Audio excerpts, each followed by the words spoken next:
ಸಾಮಾನ್ಯವಾಗಿ ವಿಜ್ಞಾನಿಗಳು ಯಾವುದನ್ನು ಸುಲಭವಾಗಿ ನಂಬೋದಿಲ್ಲ. ಪ್ರತಿಯೊಂದನ್ನು ಕೂಡ ಪರಿಶೀಲನಾತ್ಮಕವಾಗಿ ನೋಡ್ತಾರೆ. ಆದರೆ ಒಬ್ಬ ಬಾಹ್ಯಾಕಾಶ ವಿಜ್ಞಾನಿಗಳು ಗೋಶಾಲೆಗೆ ಹತ್ತಿರವಾಗಿದ್ದಾರೆ ಅಂದರೆ ಅದರಲ್ಲಿ ಒಂದು ವಿಶೇಷತೆ ಇದೆ. ಶ್ರೀ ಪ್ರಭಾಕರ್ ಜೆ ಭಟ್ ಇವರು ದೂರದ ಬೆಂಗಳೂರಿನವರಲ್ಲ, ಹತ್ತಿರದ ಉಂಚಿಗೆಯವರು. ಅವರಿಗಾಗಿ ಈಗ ನುಡಿ ಮಂಟಪ.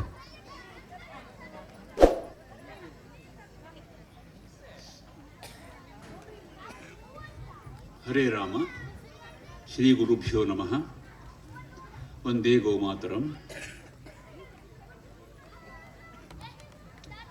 ವೇದಿಕೆಯ ಮೇಲೆ ಆಸೀನರಾಗಿರುವಂತಹ ವೈದಿಕೋತ್ತಮರೇ ವಂದನೆಗಳು. ವೇದಿಕೆಯ ಮೇಲೆ ಆಸೀನರಾಗಿರುವಂತಹ ಗೋಸೇವಾ ದುರಂಧರರೇ ವಂದನೆಗಳು. ವೇದಿಕೆ ಎದುರಿಗೆ ಆಸೀನರಾಗಿರುವಂಥ ಗೋಪ್ರೇಮಿಗಳೇ ನಿಮಗೂ ವಂದನೆಗಳು. ಇಂಗ್ಲೀಷಲ್ಲಿ ಒಂದು ಫ್ರೇಸ್ ಇದೆ, ದ ಆಡ್ ಮ್ಯಾನ್ ಔಟ್ ಅಂತ. ನನಗೇನು ಅನಿಸ್ತದೆ, I am the odd man out ಅಂತ ಇಲ್ಲಿ. ಆದರೆ ತುಂಬ ಸಂತೋಷ ಅನಿಸ್ತದೆ, ತುಂಬ ಸಂತೋಷ. ಎಲ್ಲ ಈ ವೈದಿಕೋತ್ತಮರ ಜೊತೆಗೆ ಮತ್ತೆ ಈ ಗೋಸೇವೆ ಮಾಡ್ತಾ ಇರುವಂಥ ಗಣ್ಯರ ಜೊತೆಗೆ ಕುಳಿತುಕೊಳ್ಳುವಂಥ ಅವಕಾಶ ನನಗೆ ಇವತ್ತು ದೊರಕಿದೆಯಲ್ಲ, ನನ್ನ ಭಾಗ್ಯ, ಗೋಮಾತೆಯ ಆಶೀರ್ವಾದ. ಗೋವಿನ ಬಗ್ಗೆ, ಗೋವಿನ ಮಹತ್ವ, ಗೋ ಆರಾಧನೆಗೆ ಸಂಬಂಧಪಟ್ಟಂಥ ಅನೇಕ ವಿಷಯಗಳು, ಅವುಗಳ ಬಗ್ಗೆ ತಾವೆಲ್ಲ ಈಗ ವೈದಿಕೋತ್ತಮರ ಮುಖೇನ ಕೇಳಿದ್ದೀರಿ. ನಾನು ಅದರ ಬಗ್ಗೆ ಹೇಳುವಂಥ ನನಗೆ ಅರ್ಹತೆ ಕೂಡ ಇಲ್ಲ, ಮತ್ತು ನಾನು ಅದಕ್ಕಾಗಿ ಅದರ ಬಗ್ಗೆ ಹೆಚ್ಚು ಹೇಳಲಿಕ್ಕೆ ಹೋಗೋದಿಲ್ಲ. ಆದರೆ ಒಂದೆರಡು ವಿಷಯ ಹೇಳಿ ಮುಂದೆ ಹೋಗ್ತೇನೆ. ನಾವೆಲ್ಲ ಚಿಕ್ಕವರಿದ್ದಾಗ ಒಂದು ಗೀತೆ ಇರ್ತಾ ಇತ್ತು ನಮಗೆ ಪ್ರಾಥಮಿಕ ಶಾಲೆಯಲ್ಲಿ. ನೀನಾರಿಗಾದೆಯೋ ಎಲೆ ಮಾನವ ಅಂತ ಒಂದು ಗೀತೆ ಇರ್ತಾ ಇತ್ತು. ಇಟ್ಟರೆ ಸಗಣಿಯಾದೆ, ತಟ್ಟಿದರೆ ಕುರುಳಾದೆ, ಸುಟ್ಟರೆ ನೊಸಲಿಗೆ ವಿಭೂತಿಯಾದೆ ಅಂತ ಅದು ಹೋಗುತ್ತೆ. ಇವಾಗ ಆ ಹಾಡು ಇದೆಯೋ ಇಲ್ವೋ ಗೊತ್ತಿಲ್ಲ. ಎಸ್ ಜಿ ನರಸಿಂಹಾಚಾರ್ಯ ಅನ್ನೋರು ಬರೆದಿರುವಂಥದ್ದು. ನನಗಿನ್ನೂ ಅದೊಂದು ಓದಿದ ನೆನಪಿದೆ. ಆ ಹಾಡಿನಲ್ಲಿ ಅತ್ಯಂತ ಉತ್ಕೃಷ್ಟ ಮಟ್ಟದಲ್ಲಿ ಗೋವಿನ ಉಪಯೋಗ ಎಷ್ಟಿದೆ, ಗೋಮಾತೆಯಿಂದ ನಮಗೆ ಏನೇನು ಸಿಗ್ತದೆ, ಮತ್ತು ಗೋಮಾತೆಯನ್ನು ಆ ಕಾರಣಕ್ಕಾಗಿ ನಾವು ಎಷ್ಟು ಗೌರವಿಸಬೇಕು, ಯಾವ ರೀತಿಯ ಕೃತಜ್ಞತಾ ಭಾವದಿಂದ ನೋಡಬೇಕು ಅನ್ನೋ ಬಗ್ಗೆ ಒಂದು ಭಾವ ಆ ಹಾಡಿನಲ್ಲಿತ್ತು.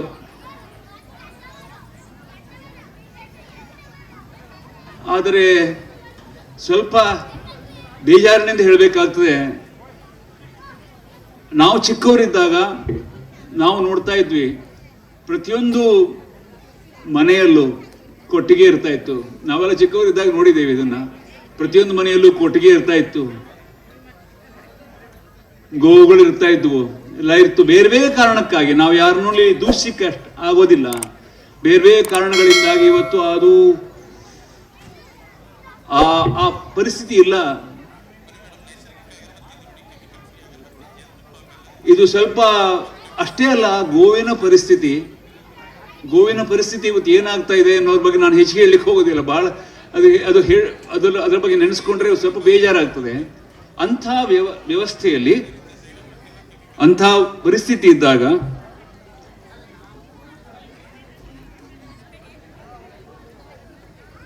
ಅವುಗಳಲ್ಲಿ ವಿಶೇಷವಾಗಿ ನಮ್ಮ ದೇಶೀಯ ಗೋತಳಿಗಳು ನನಗೆ ಈಗಿತ್ಲಾಗಿ ಕಳೆದ ಒಂದು 20-25 ವರ್ಷಗಳಿಂದ 20 ವರ್ಷಗಳಿಂದ ಗೊತ್ತಾಗಿದೆ ವಿಷಯ. ಅದು ಮುಂಚೆ ನನಗೆ ಈ ಬಗ್ಗೆ ಏನೂ ಮಾಹಿತಿ ಇರಲಿಲ್ಲ.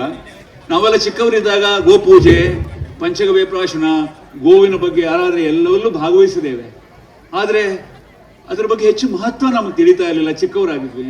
ಮಧ್ಯೆ ಸ್ವಲ್ಪ ವಿಜ್ಞಾನದತ್ತ ವಾಲಿ, ವಿಜ್ಞಾನದಲ್ಲಿ ಮುಳುಗಿಕೊಂಡು ಇದರ ಕಡೆ ಗಮನ ನಡೆಸುವಂಥ ಸಮಯ ಇರಲಿಲ್ಲ. ಅಂತ ಸಮಯ ಇರಲಿಲ್ಲ ಅನ್ನೋದರದೊಂದು ನೆಪ, ಅದು ಅಷ್ಟೇ, ಅದು ನಮ್ಮ ತಪ್ಪು.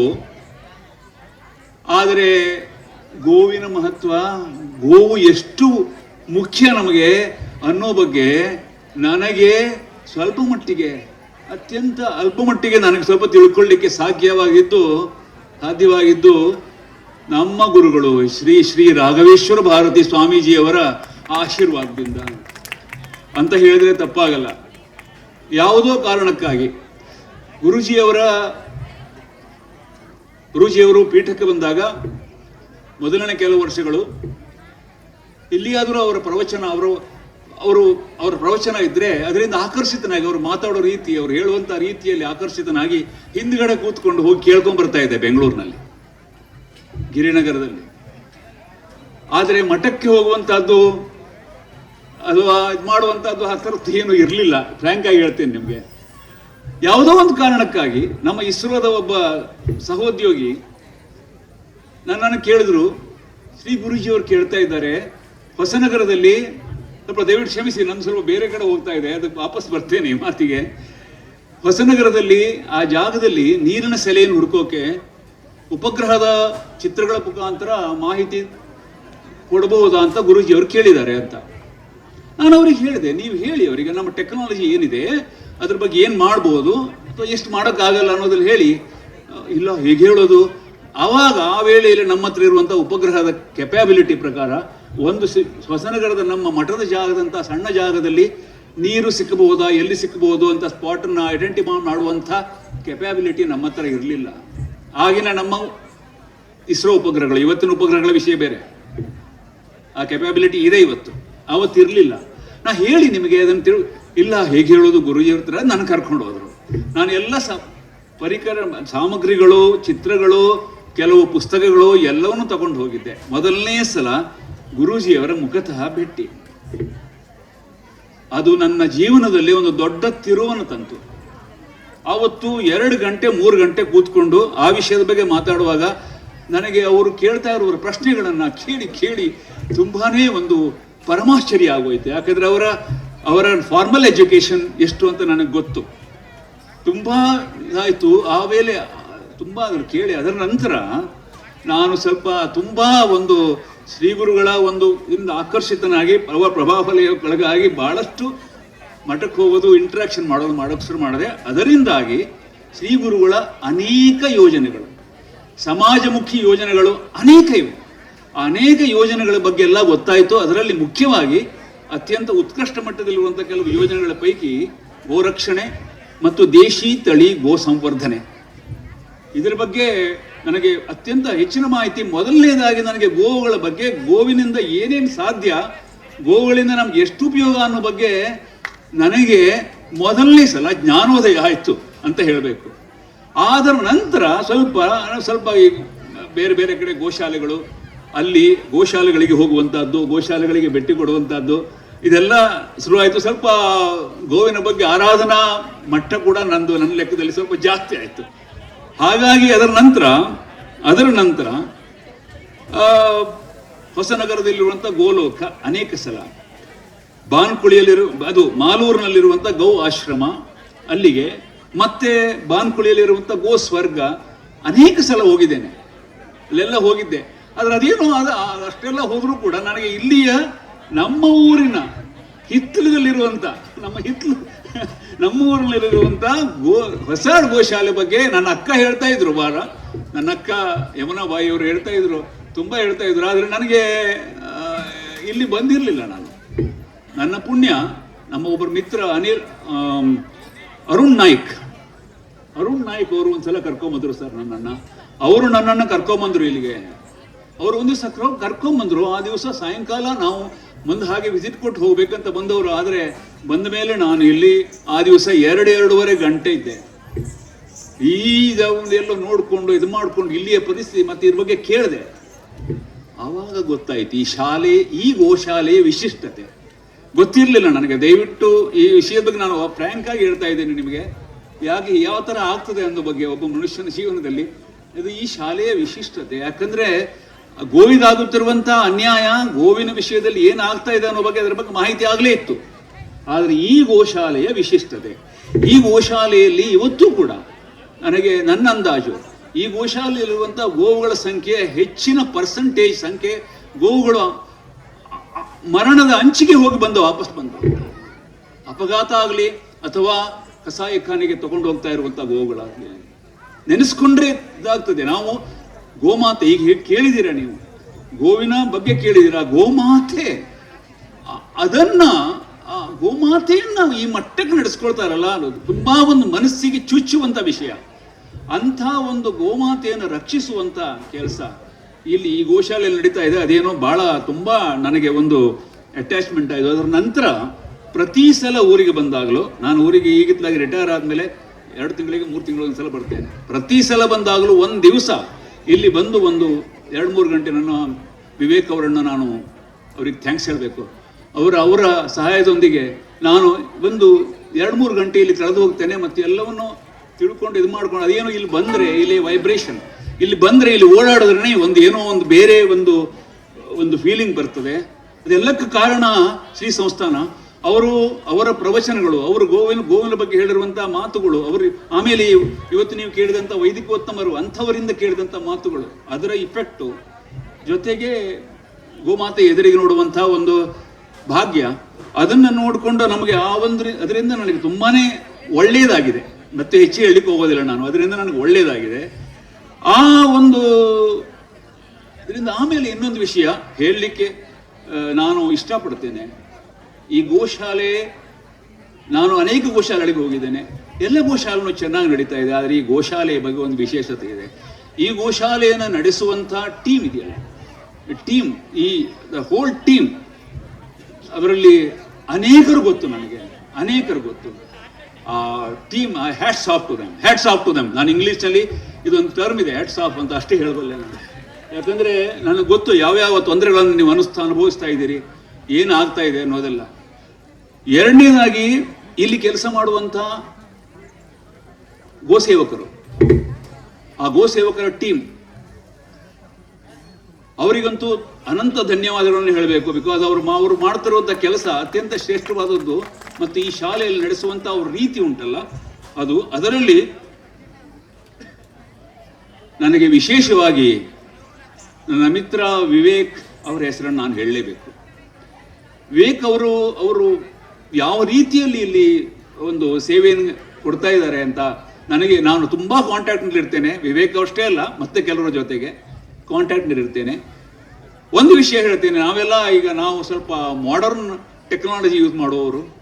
ವಾಟ್ಸ್ಆ್ಯಪ್ ಗ್ರೂಪ್ ಇದೆ, ಗೋಶಾಲೆಯ ಅಮೃತಧಾರ ಗೋಶಾಲೆಯ ವಾಟ್ಸ್ಆ್ಯಪ್ ಗ್ರೂಪ್ ಇದೆ.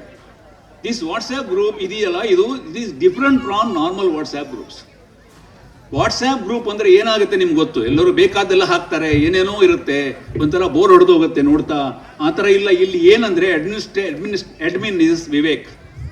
ಅವರು ಹೇಗೆ ನಡೆಸ್ತಾ ಇದ್ದಾರೆ ಅದನ್ನಂತಂದರೆ, ಆ ವಾಟ್ಸ್ಆ್ಯಪ್ ಗ್ರೂಪ್ ಇದೆಯಲ್ಲ, ನಾನು ಎಷ್ಟೋ ವಾಟ್ಸ್ಆ್ಯಪ್ ಗ್ರೂಪ್ನ ಮೆಂಬರ್ ಇದ್ದೇನೆ, ಆದರೆ ಯಾವ ವಾಟ್ಸ್ಆ್ಯಪ್ ಗ್ರೂಪು ನಾನು ಪೂರ್ತಿಯನ್ನು ಓಡಲ್ಲ. ಆದರೆ ನಮ್ಮ ಅಮೃತಧಾರ ಗೋಶಾಲಾ ವಾಟ್ಸ್ಆ್ಯಪ್ ಗ್ರೂಪನ್ನು ಪ್ರತಿ ದಿವಸ ಸಮಯ ನಿಮಿಸಲಿಟ್ಟು ಪ್ರತಿಯೊಂದು ಪೋಸ್ಟನ್ನು ನೋಡ್ತೇನೆ.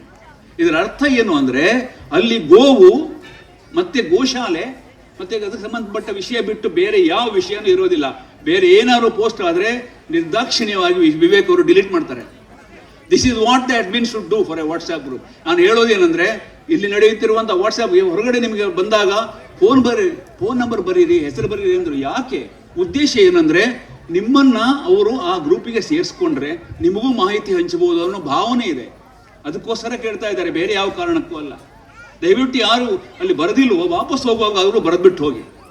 ಯಾಕಂದ್ರೆ ಆ ವಾಟ್ಸ್ಆ್ಯಪ್ ಗ್ರೂಪ್ ಇದೆಯಲ್ಲ, ಆ ವಾಟ್ಸ್ಆ್ಯಪ್ ಗ್ರೂಪ್ ಅತ್ಯಂತ ಚೆನ್ನಾಗಿ ನಡೆಯುತ್ತಿರುವಂಥ ವಾಟ್ಸ್ಆ್ಯಪ್ ಗ್ರೂಪು. ಆ ವಾಟ್ಸ್ಆ್ಯಪ್ ಗ್ರೂಪ್ನಿಂದ ಈ ಗೋಶಾಲೆಗೆ ಅನೇಕ ಒಳ್ಳೆಯ ಪರಿಣಾಮಗಳಾಗ್ತಾ ಇವೆ. WhatsApp group is one of the many things are there. ಅದಕ್ಕಾಗಿ ಅದನ್ನು ನಾನು ಇಲ್ಲಿ ಹೇಳಲಿಕ್ಕೆ ಇಷ್ಟಪಡ್ತೇನೆ. ಏನೋ ನನ್ನ ಭಾಷಣ ಸ್ವಲ್ಪ ಬೇರೆ ರೀತಿ ಹೋಗಿದೆ, ದಯವಿಟ್ಟು ಕ್ಷಮಿಸಿ. ಬಿಕಾಸ್ ನಾನು ಗೋವಿನ ಮಹತ್ವ, ಗೋವಿನ ಬಗ್ಗೆ ಏನೋ ಅದರ ಬಗ್ಗೆ ಹೇಳಲಿಕ್ಕೆ ಯೋಗ್ಯ ಅಲ್ಲ ನಾನು. ಈಗಾಗಲೇ ನೀವು ವಾಗ್ಝರಿ ಮುಖಾಂತರ ಕೇಳಿದ್ದೀರಾ ವೈದಿಕೋತ್ತಮರಿಂದ. ಅದರಲ್ಲಿ ನಾನು ಅದನ್ನು ಹೇಳಲಿಕ್ಕೆ ಸರಿಯಾದ ವ್ಯಕ್ತಿ ಅಲ್ಲ, ಅದಕ್ಕಾಗಿ ಅದ್ರ ಬಗ್ಗೆ ನಾನು ಹೇಳಲಿಲ್ಲ. ನಾನು ಹೇಳಿದ್ದು ನನ್ನ ನಂಟು ಈ ಗೋಶಾಲೆ ಜೊತೆಗೆ, ನನ್ನ ನಂಟು ಹೇಗಾಯಿತು, ಯಾವ ರೀತಿಯಲ್ಲಾಯಿತು ಅನ್ನೋ ಬಗ್ಗೆ ಒಂದು ಮಾಹಿತಿ ಕೊಟ್ಟಿದ್ದೇನೆ.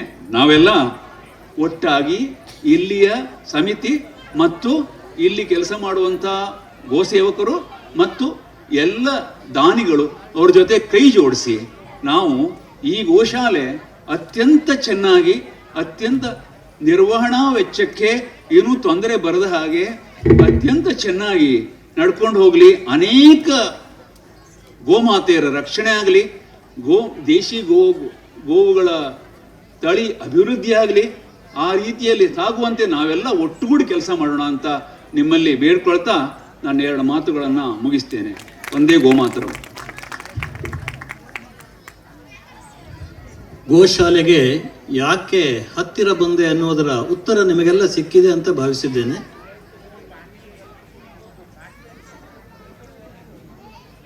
ಹ್ಯಾಟ್ಸಪ್ ಅನ್ನುವಂಥ ಒಂದು ಶಬ್ದವನ್ನು ಈ ಒಂದು ಗೋಶಾಲೆಗೆ ಬಳಸಿದ್ದಾರೆ. ಈ ಹ್ಯಾಟ್ಸಪ್ ಅನ್ನುವಂಥ ಶಬ್ದ ಈ ಗೋಶಾಲೆಯ ಅಭಿವೃದ್ಧಿಯ ಹಿಂದೆ ಸಹಸ್ರ ಕೈಗಳಿವೆ. ದಯಮಾಡಿ ಸರ್ ಅವರಿಗೆ ಅದು ಸಲ್ಲಬೇಕು. ನಾವು ತೆರೆಯ ಮುಂದಿದ್ದವರಷ್ಟೇ. ಧನ್ಯವಾದಗಳು ಸರ್.